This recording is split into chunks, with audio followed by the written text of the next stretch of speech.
ಅಷ್ಟೇ ಅಂತ ಹೇಳಿದ್ರು.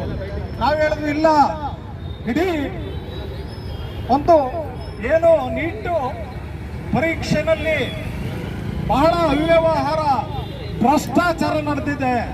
ಹಾಗಾಗಿ ಇಡೀ ಪರೀಕ್ಷೆನ ಹೊಸದಾಗಿ ನಡೆಸಬೇಕು ಹೊರತು ಕೇವಲ ಕೃಪಾಂಕ ಕೊಡಬಾರದು ಅಂತ ಹೇಳಿ ನಮ್ಮ AIDSO ವಿದ್ಯಾರ್ಥಿ ಸಂಘಟನೆ ಇಡೀ ದೇಶದಾದ್ಯಂತ ಹೋರಾಟ ಕಟ್ಟಿತು.